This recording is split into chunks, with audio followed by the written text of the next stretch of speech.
Prime Minister Ishaba and I spoke long and hard about a vital economic relationship between our two countries and the continuance of that relationship. The United States and Japan trade over $300 billion in goods and services each year. Japan has invested nearly $800 billion, and that's going to go up very, very substantially in the coming months, more than any other country. And they're going to have some competition. We have a lot of people coming in and investing in the United States. I think the feeling throughout the world has never been stronger about this country. As a result of our victory in 2024, the presidential election, the Japanese investment and technology giant SoftBank announced plans to invest between $100 and $200 billion. And we have many other companies investing that number, higher than that number, some a little bit less, but we have trillions of dollars of investment pouring into our country now that you didn't have just a short while ago.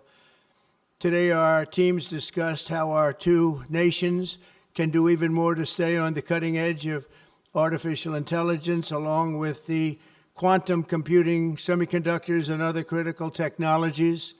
And they're coming out. The problem with technology, that kind, it's obsolete in about 2 days, so we have to start all over again.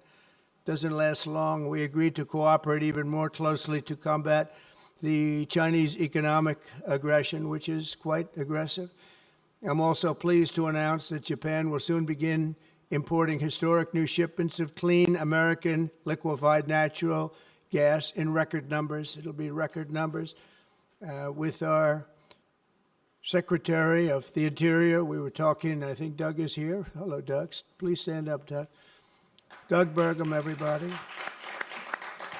We're talking about the pipeline in Alaska, which is the closest point of major oil and gas to Japan by far, less than half the distance of any other location. We're talking about a joint venture of some type between Japan and us, having to do with Alaska oil and gas, and that's very exciting. They're very excited about it, so are we. As we deepen our economic relationship, I made clear that the United States will be conducting trade with all countries based on the principle of fairness and reciprocity. Chronic trade deficits not only undermine our economy, they really do, and we're going to get rid of the trade. We have a trade deficit with Japan of over $100 billion, but we're going to work that out, and I think very quickly, frankly. We can do it just on oil and gas. We can work it out, so we intend to do it very quickly. We both understand that. And as America welcomes new foreign investment, we also want to ensure that companies build their products and factories here in America, not simply buy the assets that we have. And Japan is going to be opening up auto plants. New auto plants are being built currently as we speak. They've just been started. Toyota is one, and Nissan's going to be doing something very exciting about U.S.